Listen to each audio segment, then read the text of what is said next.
Hello and welcome to Artistic Expressions with me, your host, Michelle Thomas. For today's episode, we have a returning guest. You will remember Mixashawn Rozie. So today he's going to bring some new information to the table. He has some added information as far as his music. He's going to play for us, and we're going to have a candid conversation about the things on his mind. So enjoy the show, and thank you for tuning in. Hold your head as high as you can, high enough to see who you are, little man. Life sometimes is cold and cruel, maybe no one else will tell you, so remember that you are black gold, black gold. You are black gold. Welcome back to Artistic Expressions with me, your host, Michelle Thomas, and with me I have Mixashawn Rozie. Hi. Hi, how you doing? Wonderful. Thank you for joining us. My pleasure. Again. Yes. Yeah. Well, today I want to talk about time. Time. Because time is my business, being a musician. Yes. And, time is so misunderstood. And, just being who I am, I'm misunderstood on all kinds of levels. I love it, yes. You know, like being indigenous or first an Indian. Yep. And of course the age-old question of race, which we're so involved in right now. Yes. Identity crisis people have. So I'm going to try to clear up a little bit about just our conception of time and where we're at, and then I'll play a little bit of music. But before I do that, let me just say that lately I've been really doing a retrospect on not just on time, actually, how I perceive things, but also my music. Okay. So at this point, I like to do what I'd like to think of myself as Turissimo Metaphysico, the metaphysical tourist. And that's what you do when you play music, because when you play music, not only is it in the current time, but you're going back in time. Actually, music is the original time travel. You make me think of transcendence. It is, because, if you think about it, if anybody has a favorite song, if you think about, your favorite song, the first time you heard it, you go right back to where you were. That moment. Yeah. But people are so hung up on the material, so. Because we're hung up on the material, I want to have some material data so we can talk about that. Yes. So the first thing I'd like to talk about is where we're at. And of course, that's Quantucket, Connecticut. Also, that's Connecticut. And people they have such a misunderstanding about how things have evolved here. Right. Because here in Connecticut, it's not like, when the colonists came here, suddenly it just became a vibrant place. It was always a vibrant place. And I'm going to refer a little bit to my notes, but I'm going to just talk a little bit about the indigenous roots of social activism and revolution. Because social activism, when you talk about native culture, people don't necessarily associate it with social activism. Right. When you said revolution. That to me, I was like, I wouldn't put those two together. Yeah. No, normally people don't. But it's like, think of it, I guess the easiest way to think of it is, we all know what science fiction is. Right. People like to write, gee, what will happen in the future? Well, indigenous people, not just native people here, but around the planet, indigenous people have seen science fiction played out, through their lives, going from one understanding to another. Because when we use that term American, for instance, it's always misunderstood what American is. Like most people think of Americans in the old tradition, I wouldn't say old traditional, but in the modern way of actually a very racist way. They think of just white American, North Americans in the United States, when the fact is America, that refers to the entire hemisphere and all the peoples that are in it, the indigenous people and the the people who've come and created this culture that we live in. Right. So, there's so many misunderstandings about that. I think I'd like to just start right here in Connecticut, because we always look at it coming from a colonial perspective, and that's another aspect of time that we don't really talk about, but it's very important, because when you're talking about history and time, if you're going to go back to the history of Connecticut and you only start at the colonial times, then that's one aspect of time that slice. Yeah, one slice. There's a lot going on. Lots. Colonists got here. Right, and even now the scientists, the modern scientists, when they talk about before colonial period, they only talk about the Ice Age and what happened 25,000 years ago. Right. While that's important, that's not really going to tell us how we came to about now. Because even things that we were going through changes 10, 12,000 years ago with the Ice Age receding and all of that stuff, there are geological features that are here that have affected us and still affect us profoundly. Like, let me get back to what I started with, the indigenous roots of social activism and revolution. A lot of that is connected to two things: geography and technology. And that's two things in Connecticut, or anywhere, especially in Connecticut, that you have to understand, because this is a very small area. And when I say Connecticut or Quantucket, the long tidal river land, we have to understand what we're talking about first. Like, I'll refer to the notes here. Like, in understanding the perspective, the area that we call Connecticut, it's not neatly confined to what you see on the map. When they say Connecticut, you look at a little map. Right. And that's not really an accurate map, because Connecticut and the influences both from Connecticut and around us are so massive and widespread that looking at that little piece of the map is like looking at, Venus de Milo, picture no arms and no voice to speak to. Very nice. So when you talk about Connecticut, you're actually talking about present day Long Island, which is New York, and you're talking about Connecticut River, which goes through New Hampshire up to Canada, and you're talking about even down below Long Island, like into New Jersey. Those areas, and all going up into Canada and really far beyond that, are very important for us to understand what Connecticut, what our role is, and how it's always been a central point of technology and innovation. So, with that in mind, I'm going to talk a little bit about how there's two things that we want to talk about when we're talking about Connecticut that people often misunderstand. And those two things are geography and technology. Now, number one, the geography is that vast connected water system, which is both oceanic and fresh, meaning that the rivers go into far into the interior, because the influence of native people and native people on us goes far beyond these borders. It makes me think of, when you say that, because the indigenous people, they were people, and so it's as if, that's a living and breathing, and they were doing, and so there was a vast amount of land that was covered, and then, you say colonial times coming in, that's what's really like marking, like drawing the line in the sand and saying, this is Connecticut. Well, that's not realistic from what you're talking about, because, when you have a people who are traveling along the river and having homes, this is very spread, and that influence is going to... Well, I'll give you an example. Like, for instance, the way modern historians look at things, they say that, the people of Connecticut were separated into small, different tribes. And there are definitely territories that, people held, but we all spoke the same language. We all were interconnected. I mean, to give you one example of how confusing this is, take Pequot and Mohican nations. Now, when we speak of the Pequot and Mohican nations, first we know, not many people know, some people know, there are actually two Pequot nations presently, the Eastern and the Western Pequot, and the Mohican nation, of course, everyone knows.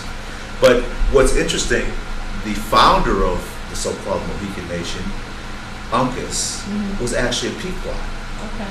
And his father-in-law was Sussex, who was the sachem, not the chief, but we say sachem, who opposed the English.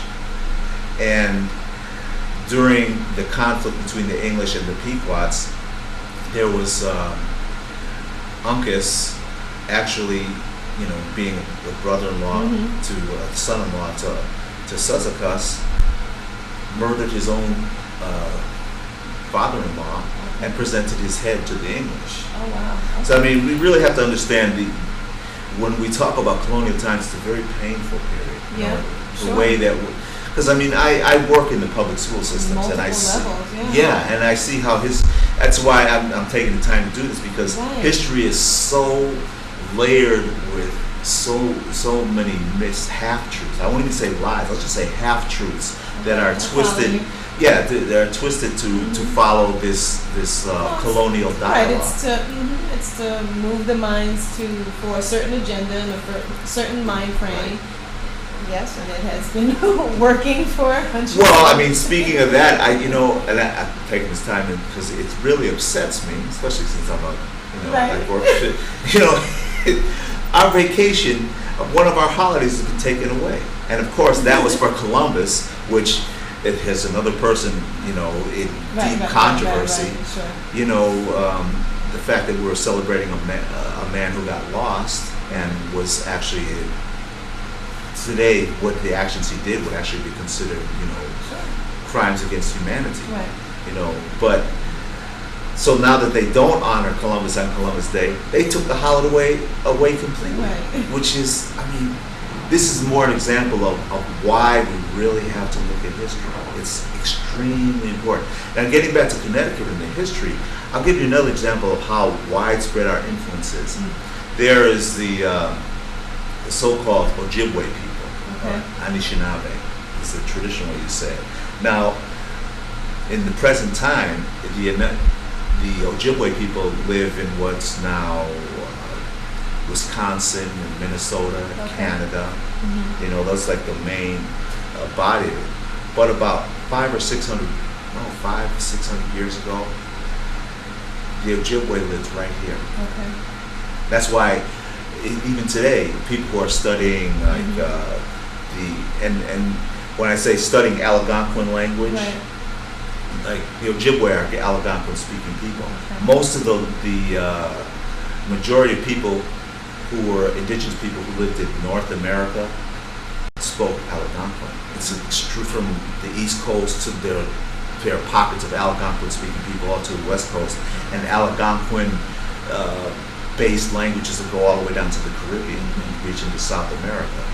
And one of the reasons this is getting back to what I was saying about geography and technology. And the technology part of it that people don't understand is, I'll use a word that comes from my Wampanoag brothers, but sisters, which is mashun, which is another word for saying canoe. Now, understanding, as I said, technology and geography, the geography, most of us, if we're not familiar, connected to geography. When you're talking history and you bring up the term technology, we're 2015, and so the word technology has an entirely different meaning now. And so you say technology, and immediately the mind goes to some electronic or some higher form, as opposed to something primary technologies, original technologies. Because human beings, we're technological by nature. Without technologies and dogs, we wouldn't be any. No, it's true. Those two factors are extremely important. So getting to the technology, canoe is like basic technology, and it's one of the original time machines, because time and space a canoe is still used for time and space, traveling through time and space. Whereas, for instance, in when the colonists came here, the technology they used is not used anymore.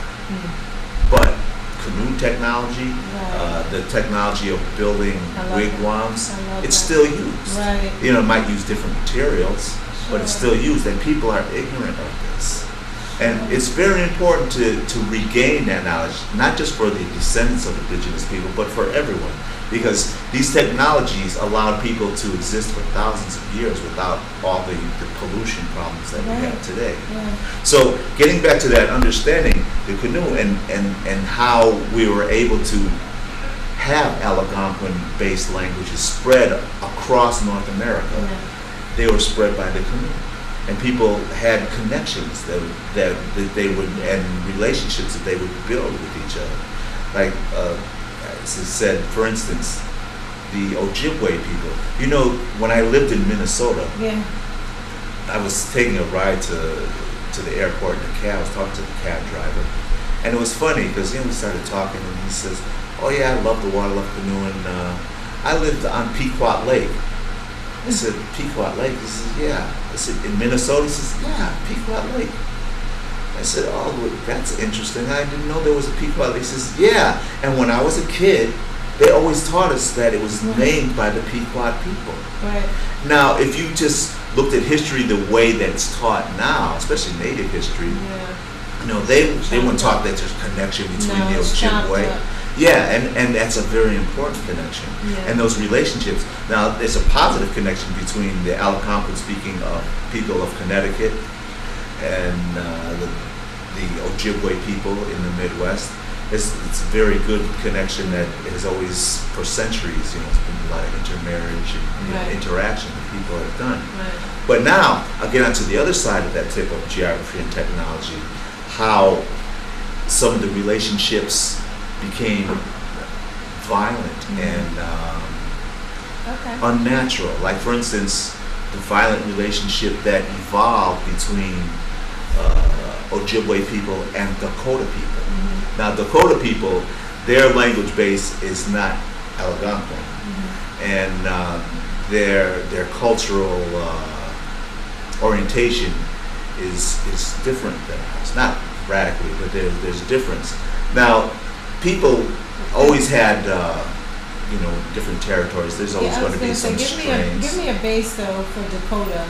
Like, okay, Dakotas. Well, you've heard of Lakota, Dakota. It's commonly known as Sioux people. They use that because that's what the French call the Dakotas. But there's Dakota, Lakota, Nakota. I'm not an expert at it, but I know that those are those. They're a large, linguistically and culturally grouped people. They have different territories and different, ways that they dealt within their clans, but they're basically very connected. So the Dakota people, we know those people mainly as the far west into the plains. But up until about the 16th century, they also lived very far east, as far like Ohio and around the Great Lakes. It's as you're talking, and I'm thinking, I'm envisioning, groups of people, and having this interconnectedness and everything. And that one point is history is rewritten horribly, where it's disjointed, and that agenda speaks that there were not these connections, that was these separations, but logic kind of gets in there, and it doesn't even make sense for it not to be interconnected because of the way. Well, I mean, we have to understand what what this really boils down to is like, as talking about earlier, time, our conception of time. Because when we think of time, we're only thinking it's values that people have with how they look at it. That's why a lot of times I'll divide, when I speak about history, there's things that happened before time, and then when time was imposed, the concept of time was imposed upon us. Right. I feel that. Yes. I feel that. When you are so connected with, I can use the word the universe, the earth, well, the natural season, the elements. natural elements. Yeah, you're on the time of nature, or how that there's a cycle. It's more a cycle than there's some time, and then now you place. Well, time as we know it is a Roman conception. Right, and that was placed on us to say, okay, now we have a time. for this or a time for that as opposed to the cycling through. Right, and we have to understand that those times were created with very different worldviews. Like, for instance, in Native view, we always consider what is going to be the effect for the next 7 generations. Yeah. Whereas modern view is gimme. Right, now. Money, time is money. And maybe think about the next generation because of their kids. right. But outside of that. Or how to separate them from what's been created, the waste that has been created. Right. But, getting back to what I was saying about the interactions, like interactions between Native people have become strained. Yeah. As a result of some of this imposition of colonial that's what I was going to say. Is that from, because I keep hearing like the East, but then everything kind of goes west. Is that, are you speaking of like the colonial influence and that movement? Well, or this something movement, different? even within, if you go back to what we're talking about Rome, the Roman imposed time. Yeah.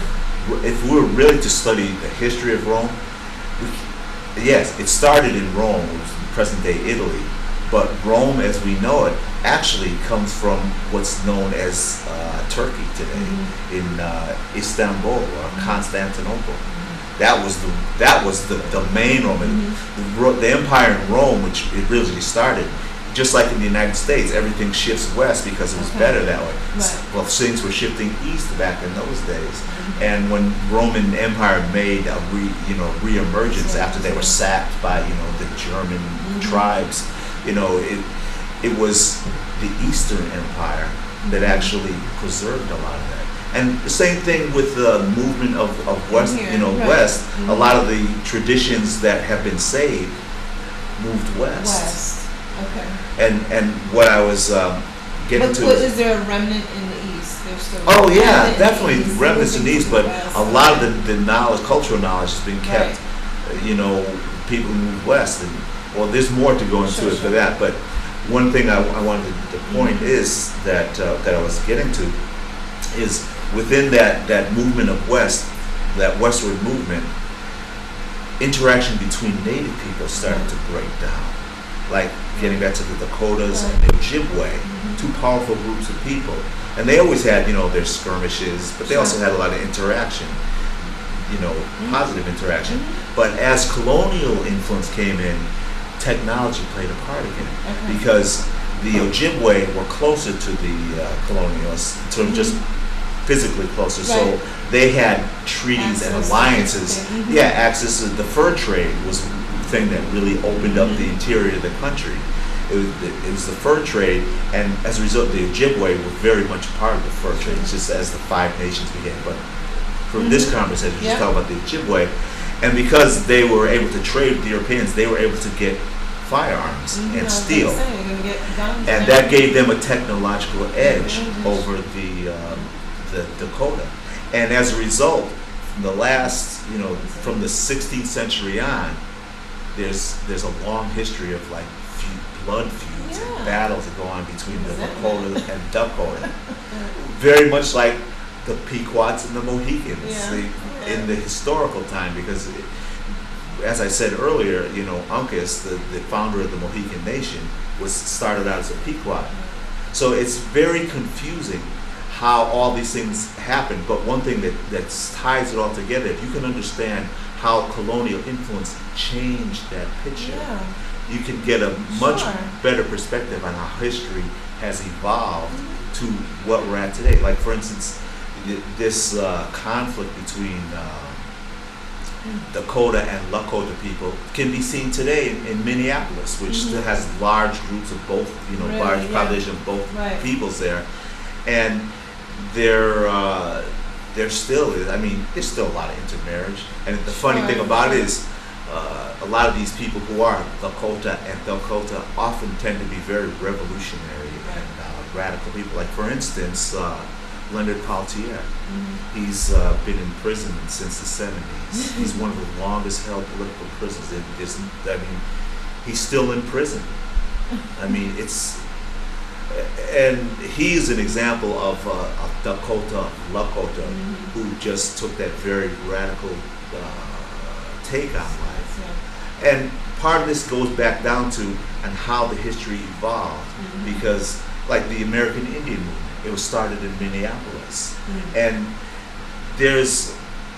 because of this movement of geography and technology, all these things, I mean, I don't have time to really go into now, but I'm just trying to just get little for us to understand that our conception of time and history is completely skewed.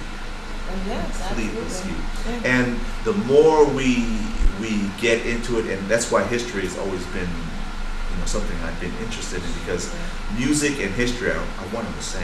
Right. Because that's how his history is passed down. Like even in Africa, for instance, the griots, so-called griots or jellies, Mm-hmm. they're the ones who passed history down through music. Yeah. They did it musically, and I'm connected to that. I might have mentioned on the other show, my fourth great grandfather was actually a jelly who made that transition into the modern world. And that's what, like, the family that I come from, we come from a long history of multicultural innovation, I'll say. It's funny because we definitely have a cultural view on things, and music is one of the ways that we can express ourselves. Right. But I guess the best way you can say, it ties it in, but the best way you could explain the way you look at, like, the boundaries, we're not really held by traditional boundaries. Right. Like last night I was watching, I never saw it when it came out, Guess Who's Coming to Dinner? Okay. And it's a very interesting movie, but, with Catherine Hartford's Catherine Hepburn. Mm-hmm. But it's interesting the attitudes that people have. Yeah. And it wasn't just white people, it's black people too, because we're all affected by racism. And if we understood history, a lot of that would just fade away. This is what I'm sitting here and I'm like almost bursting at the seams, because some of the things that you're saying, they strike chords, where you have this colonial influence, we all know that, and I guess I get kind of riled up when we have our people fighting each other because of that influence. Yes. So it's almost like, okay, well, let's, tear this all, peel it all away to get to that truth, to get to that history and those beginnings and that. Well, and we get to those beginnings. That maybe divide and conquer. Could let go of some of that, because as people, we need to unite, whether it's Indian, whether it's black. We have the similar storyline of colonialism getting in their influence, and then now we fighting each other. Why are we fighting each other? Right. Which gets back to history, even the way they teach history. You have black history, Native American history, Europe. It's all the same history. Right. Everybody was in the same room. Right. And interrelated, even publicly. If they weren't interrelated, they were behind closed doors. Definitely. Yeah. There's all kinds of, whether we like it or not. We kind of look alike. Like. Yeah. Absolutely. It's really like in understanding the history. So, again, understanding history is understanding the time and the place that you come from. Right. Like the oral history of the Ojibwe people and the colonial history are very important in understanding how we look at things today. Like, for instance, Hartford, for instance. Mm-hmm. Hartford is a great cultural icon, technological and cultural, but it always has been, because before European colonization, this was the center of the corn trade. Right. That all these fields you see around, those are ancient, that they became expanded when the Europeans expanded, but they've been there. They've been used for hundreds and hundreds of years. And this area we call Hartford, Asukad, which means black earth, has always been very rich, and it's always been the center of the corn trade for this region. So our influence, even before European colonization, reached across New England and down into what is now the Mid-Atlantic states, but especially this region. And like, for instance, the Wampanoag people of what's now Massachusetts, they're very closely related to us. We've always had good relationships with the Wampanoags, and and relationships with the Narragansetts and the Shinnecock, the Montauk's. All these, we are all families. We all speak the same language, and there's always been, there's always conflict, but conflict really, like, for instance, what's happening in Hartford now. East, north side, south end, north end, people, who's going to control, and I see it every day. And a big part of it is that, like, for instance, some of the kids I work with, they're talking about, oh yeah, black people can't be with Puerto Ricans. And they're saying this for the benefit can't tell them that. Yeah, saying this for the benefit of a kid who is black and Puerto Rican. Right. And it was like, how's that making that kid feel? Right. And, it's like, just say, do you know your history? Where you are, but do you know, black people come from Puerto Rico. You got white Puerto Ricans, black Puerto Ricans. It's crazy how we subdivide all the time.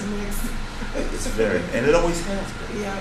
And it's like, we really have to look at how we view even what's happened down in South Carolina, just like the tragic events like that. Right. All of these, for us to think that this assassination is just the work of a deranged man. Clearly, the man is deranged. Sure. But, yes, as deranged as he was, he still had the wherewithal to go into the most historic black church in South Carolina and take out a senator, take out the leadership. And it really makes you think about, this time of assassination. I'm a little old, and I remember back in the 60s when the televised assassinations were going on. And, prior to, 1968, which was a catalyst, 68, 69, 70, that was a catalyst for everything. And there were so many assassinations that went on at that time. And assassinations it's always a lone gunman. It's always a lone gunman. It's like, you can guarantee if someone political has been killed, it's a lone gunman.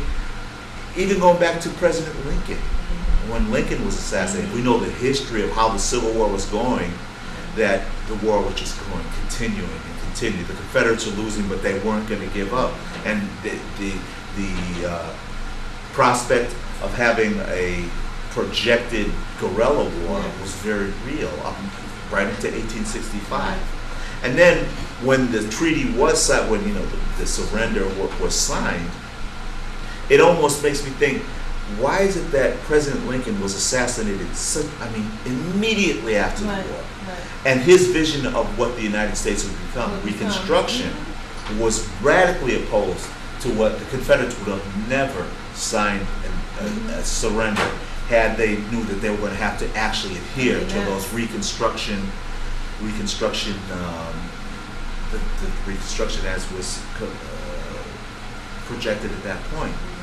Now, just think about how when the Lincoln was taken out, just a coincidence. What a coincidence that a man, John Wilkes Booth, a lot of people don't know that John Brown, the abolitionist who was trying to start the Civil War shortly before it actually started, when he was executed, the only people who could go to his execution were senators or people who were extremely important. John Wilkes Booth was front and center for that execution, and no one brings that point up. How it is that a Confederate sympathizer could be in the theater with Lincoln? They're not watching him. The president's completely unguarded. This man goes up there, shoots him, jumps off the stage, breaks his leg, has enough time to say "Sic semper tyrannis," and run off the stage when the audience was filled with hundreds of war veterans. Actually, some of them had their sabers with them, and he just was able to limp away. And it really makes you think about, there are just so many coincidences and how these assassinations go on. That a lone gunman, that's ridiculous to even contemplate. So I don't know how long I've talked here. I don't know how much time we have. But I don't want to. I'd like to just for us to really look at time and how we look at time and just re-examine. And part of that is going to get back to in my music, my art form. Absolutely. The metaphysical tourist. When I think of that, I'm not saying it to be flippant or anything, but I actually think of that as metaphysical things they're supposed to be toured through, and we don't take the time to really just think about that. So I think I could probably come back and talk some more, but right now I like to talk a little bit and play a little bit about what that means about, sound and how sound can be the catalyst for opening up things that are in a non-standard, a non-linear way of understanding. Because history in indigenous minds, it's not really been a linear thing. It's not linear. Right. Like now the Mayans tell us we're at the peak of time. And this was foretold, hundreds of years ago. And it's very interesting because now we're past the peak of time. People say, oh, the world didn't end. Well, has the world ended? I mean, really, stop and think about that. The things that, even the beginning of the 20th century, things have faded so much, but there are still those things that are still with us. So time is not something that has a corner here and a corner there and it's a square. It doesn't move like that. Time is something that, it gradually moves in a circular manner, which you'll still have some elements that are from the past that are still with us. I think that all of the things that were placed on us and put on us even in modern times has really taken us so far removed from our natural being, our natural state of mind, our natural physical being, and so we miss what's obvious in front of us. Where people, let's say, to and fro and going to work and this and that, miss the weather, right? They rely on the weatherman to give them direction on what's going to happen today. How about walking outside? Right. And assessing the trees and the grass and the air and the birds. What are the birds doing? Exactly. We've lost that. And that's knowledge and intellect. It is knowledge and intellect. And for instance, the moon. We don't pay, like, the cycles of the moon. People will tell you, oh, well, it's not officially summer until June 21st. And it's like, well, yeah, you can go by that if you want. Right. But the fact is, I watch when the robins come, I know spring's That's here. what I'm saying. It changes. Even if there's snow on the ground. It's not that specific date because it's not. Life on Earth is not tied to that one specific thing. It evolves, and the moon is further than it used to be, and so that affects the water, that affects the season. Yeah, and very much so. We're just relying on this paper calendar that lets me know where, and you miss, I think. Well, you miss so much. Look how many people don't swim in the waters around here. Right. Or they tell, oh, it's too cold, I can't go swimming, or they have to have an official time to go. This is all mind control. This is all about control because the imposition of time, and I say imposition of time because the imposition of time is built around an economy that is controlled by the few and not by the people. And that's a very important point to understand because I don't have to tell anybody, big money and how things are run has very much to do with how we live our life. Whether or not we're going to be happy, whether you have a good life or you have a miserable life, you're scuffling. I gotta go to work. And even understanding what work is. What is work? Yeah. What is the purpose of work? What is it that you're doing that really has an impact on what's important? Okay, Now you're evaluating the value system of what you have and where that falls in line with that. As far as why am I toiling? For what purpose? And for whom am I toiling? And all of that, and so you got to really evaluate. You do. Well, I think people are because even now things are changing. So like the internet has changed. We've seen the last 20 years. It's like changing. Well, the 3D printer is going to do the same thing. Yeah. Oh yeah. I mean, artists know this. I mean, factories are going to be displaced, just like everything has been decentralized from the internet. Everything's going to be set. Once we have 3D printers. Accessible and by the masses. Oh my God, there's going to be all kinds of little companies, startup companies that give you everything you want. You don't have to go. You don't have to go, to foreign places to get what you want. All of these just resources that we have here. Plug it in, there you go. Yeah. So let's go back though to for your music. Yes. Bring that in. Okay. Well, the music is the anchor that really allows me to see things because things can be so confusing in life as it happens, it's hard to decode it. Yes. But when you take time to do, to listen to music, to whatever your art form is, because human beings by nature, as I said, we're technological. Well, that automatically says that you're an artist as well, because technology is art.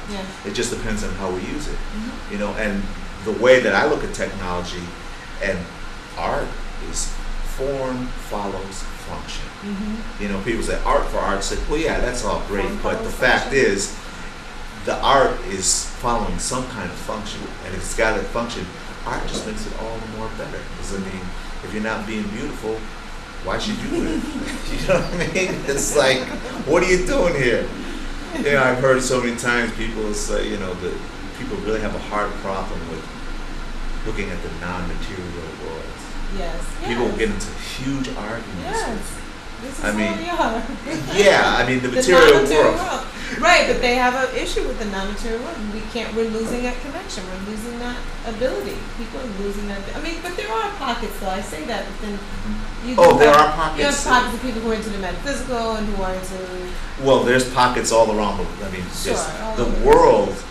We're at a point now where people are just going to have, now, which way are you going to go? Are you going to go in the completely material view of the world, or are you going to take the view that the material, what we see material, is just a shadow of the spiritual world? Because the spiritual world is indestructible. It can never be destroyed. And if you believe science, if you believe that, you know, we're made up of molecules, the same molecules that were here 10 million years ago, the same ones that are here now, then you have to believe in spirit. I mean, how can you not? However whatever God you want to go to. There is a turn in science where there's a lot of scientists who are like, the more they do the facts, the more they do they turn and they're like, oh, it makes me even believe more in the spiritual because of Yes. you know. Yes. So. The spiritual is very important.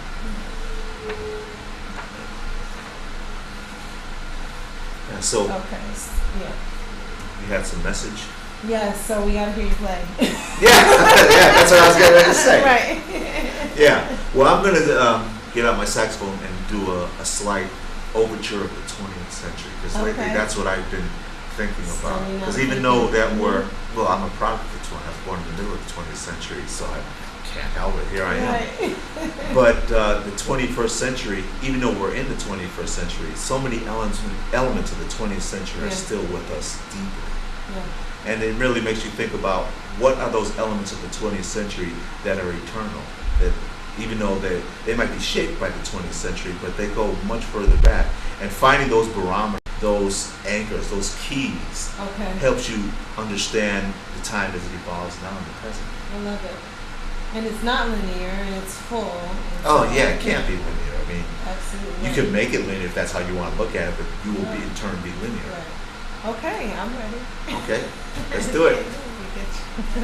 Now I'm going to play some music for one of my great influences who has made the transition, Ornette Coleman, because he's one of the great artists of the 20th century and 21st century, and Billy Strayhorn, another one of my favorites. So we're going to take a slight overture through the 20th century from some of these artists.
Hold your head up, don't give up. You are black gold, you are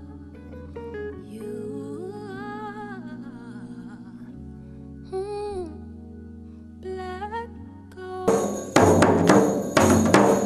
Shoutouts to Artistic Expressions, and I support the arts. This is Mixashawn Rozie. Hi, my name is Shandia. I'm a model. I'm giving a shout out to Artistic Expressions, and I support the arts.